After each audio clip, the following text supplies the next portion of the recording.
Harold Shipman murdered 250 patients, Britain's deadliest doctor. The respected family physician in Hyde, Greater Manchester, killed primarily elderly women between 1975 and 1998, making him Britain's most prolific serial killer in documented history. On January 13, 2004, Shipman hanged himself in Wakefield Prison Cell 36, one day before his 58th birthday, never revealing why he murdered his trusting patients. The Shipman Inquiry identified 215 definite victims, with 45 more probable cases. However, investigators believe the true number is more than 300 innocent lives lost. Most victims died in their own homes, sitting in favorite chairs after Shipman injected them with lethal diamorphine doses while pretending to provide routine medical care. Kathleen Grundy's murder on June 24, 1998, finally exposed Shipman when he clumsily forged her will, leaving her entire estate to himself instead of her family. The former Hyde mayoress was healthy and active at 81, organizing charity events and maintaining her garden, until Shipman arrived for an unexpected house call. Angela Woodruff, Grundy's daughter and a solicitor, immediately recognized the forged will's typewriter font, matched documents from Shipman's surgery, triggering the police investigation that ended his killing spree. Exhumation of Grundy's body revealed lethal morphine levels, providing the first forensic evidence against the trusted doctor who had operated freely for 23 years. Greater Manchester police discovered Shipman had been present at 459 deaths between 1975 and 1998, a rate 60 times higher than comparable family doctors. The killing began at Pontefract General Infirmary, where young Dr. Shipman worked, with at least 3 suspicious deaths occurring before he moved to Hyde in 1977. Shipman established the single-handed Market Street surgery in 1992, giving him complete control over patient records, death certificates, and the dispensing of controlled drugs. His victims were predominantly elderly women living alone, who trusted their kind doctor completely and welcomed his unexpected home visits as caring gestures from a dedicated physician. Shipman would arrive unannounced, claiming to need blood samples or to check blood pressure, then inject diamorphine directly into their veins while making pleasant conversation. Death came within minutes as victims sat peacefully in their chairs, allowing Shipman to arrange the scene, pronounce death, and sign certificates citing natural causes. The doctor targeted patients with savings and property, often stealing jewelry from corpses or arriving early to search homes before families discovered their loved ones had died. Shipman modified computer records retroactively, adding fake illnesses to justify sudden deaths, creating an electronic trail that would later prove his guilt during the investigation. Between 1995 and 1998, Shipman escalated dramatically, killing 37 patients in 1997 alone, averaging 3 murders per month as his confidence grew with each successful deception. Local undertakers noticed unusual patterns with Shipman's patients consistently dying fully clothed, sitting upright in chairs during afternoon hours when the doctor visited. Dr. Linda Reynolds reported concerns to the coroner in March 1998, noting Shipman's excessive death rate, but the initial investigation found no evidence of wrongdoing. The flawed first investigation failed because authorities only reviewed cremation cases, missing the majority of Shipman's victims who were buried with their morphine-laden bodies intact. Shipman continued killing after the dropped investigation, murdering 3 more women before his arrest, confident that his medical authority made him untouchable by the system. The doctor maintained complete control over his practice, refusing to work with partners who might question his methods or notice missing controlled drugs from the dispensary. Primrose Shipman, Harold's wife, remained supportive throughout his arrest and trial, refusing to believe her husband capable of murder despite overwhelming evidence against him. The couple's 4 children struggled with their father's crimes, changing their surnames and attempting to build new lives away from the shadow of Britain's worst serial killer. During police interviews, Shipman displayed extraordinary arrogance, dismissing evidence and claiming his victims were already dying, though medical records proved they were healthy before his visits. The trial at Preston Crown Court began October 5, 1999, with Shipman charged with 15 murders and 1 count of forging Kathleen Grundy's will. Prosecutors presented a pattern of behavior showing Shipman had stockpiled diamorphine by overprescribing to terminal patients, then used it to kill healthy elderly women. Computer records revealed Shipman had backdated false entries to suggest victims had heart conditions, but timestamp evidence proved he created these entries after their deaths. Witness after witness described finding loved ones dead in chairs shortly after Shipman's visits, with the doctor always readily available to sign death certificates. The jury deliberated 6 days before convicting Shipman on all charges January 31, 2000, with the judge calling him a calculating and callous man who betrayed patient trust. Judge Forbes sentenced Shipman to life imprisonment with a recommendation he never be released, stating that he had shown no remorse for his monstrous crimes. The Shipman Inquiry, chaired by Dame Janet Smith, spent £2 million investigating the full extent of his crimes over 5 years of exhaustive investigation.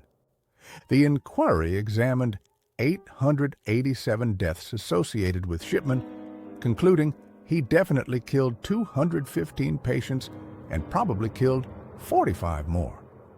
Shipman's youngest victim was Peter Lewis, a 41-year-old man, while his oldest was Ann Cooper, age 93, though most victims were women over 70. The inquiry revealed systemic failures in death certification, controlled drug monitoring, and complaint investigation that allowed Shipman to kill undetected for over 2 decades. General Medical Council procedures failed to detect or stop Shipman despite his 1976 conviction for forging prescriptions to feed his own pethidine addiction. Shipman had been fined £600 for prescription forgery, but was allowed to continue practicing medicine with no meaningful supervision or monitoring. The health authority missed multiple red flags, including Shipman's excessive diamorphine ordering and his patient's death rate being 3 times the local average. Coroners routinely accepted Shipman's death certificates without question, trusting the word of a respected doctor over the concerns of grieving families who suspected foul play. The inquiry found that Shipman's true victim count likely exceeded 300, as many early deaths were cremated without autopsy, destroying evidence forever. Families described a pattern of Shipman telling them not to resuscitate their loved ones, claiming they were already dead when he was actually administering lethal injections. Some victims survived Shipman's attempts when family members arrived unexpectedly, interrupting injections, though they didn't realize at the time what had nearly happened. The doctor showed a disturbing God complex, deciding who would live or die based on his personal judgments about their quality of life or usefulness to society. Shipman kept souvenirs from victims, including medical records and jewelry, suggesting he derived satisfaction from possessing reminders of his power over life and death. Prison psychiatrists found Shipman exhibited classic psychopathic traits, including lack of empathy, grandiosity, and an inability to accept responsibility for his actions. Shipman never confessed or explained his motivations, taking his secrets to the grave and denying closure to hundreds of families desperate to understand why he killed. The doctor's childhood trauma of watching his mother die from lung cancer, receiving morphine injections for pain, possibly influenced his choice of killing method. Shipman's mother, Vera, died when he was 17, and he later described watching her receive morphine as a formative experience that drew him to medicine. The inquiry revealed Shipman had likely begun killing immediately after qualifying as a doctor, suggesting his entire medical career was a cover for serial murder. Financial gain appeared minimal in most cases, though Shipman did steal from victims and attempted to inherit Grundy's estate, indicating mixed motivations beyond money. Power and control seemed the primary motivations, with Shipman enjoying his ability to end lives while maintaining his reputation as a caring, dedicated physician. The murders followed a ritual pattern, with Shipman visiting alone, administering injections, watching victims die, then calmly arranging scenes before calling relatives. Shipman's suicide on January 13, 2004, came after judges ruled he would never be released, hanging himself with bed sheets tied to his cell window bars. The timing ensured his wife Primrose would receive his NHS pension in full, as he died before age 60, protecting her financial security despite his crimes.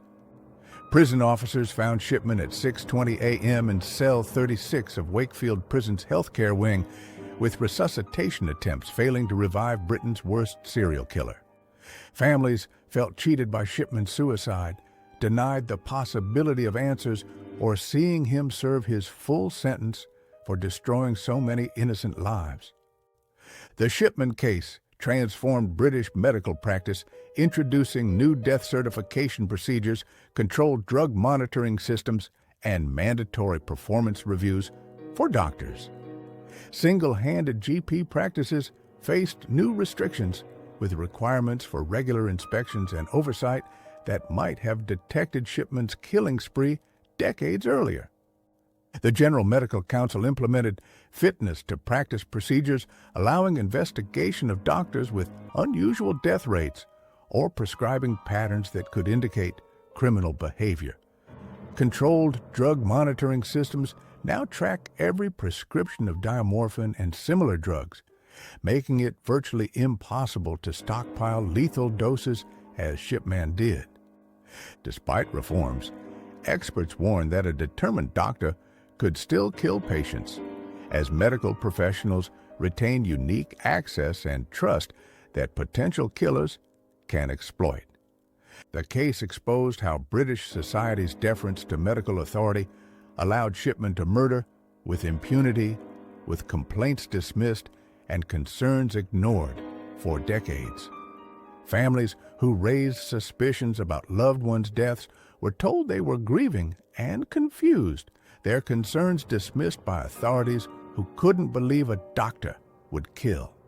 The inquiry documented how Shipman exploited elderly women's vulnerability, targeting those without close family oversight who trusted their doctor's every word and action.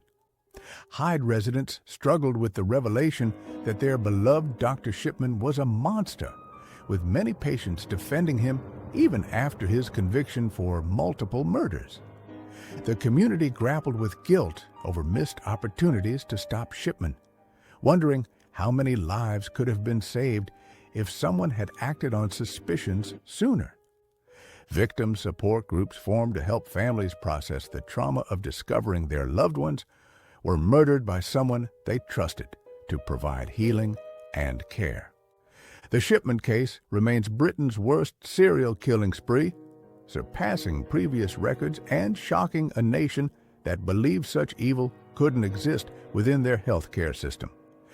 International studies cite Shipman when examining healthcare serial killers, noting how medical knowledge and authority provide perfect cover for those who choose to kill. Current estimates suggest 100 healthcare serial killers operate worldwide at any time, with Shipman's case teaching investigators how to identify suspicious patterns earlier. Statistical analysis systems now monitor death rates across medical practices, flagging outliers for investigation before potential killers can claim hundreds of victims like Shipman did. The Harold Shipman case forever changed how we view medical professionals, destroying the automatic trust once given to doctors and requiring new safeguards against those who would abuse healing powers. Every unexplained death in British medical care now faces scrutiny that might have saved Shipman's 250 victims, a legacy written in innocent blood and institutional failure. Harold Shipman killed more British citizens than any serial killer in history, exploiting medical authority to murder 250 trusting patients who welcomed death into their homes.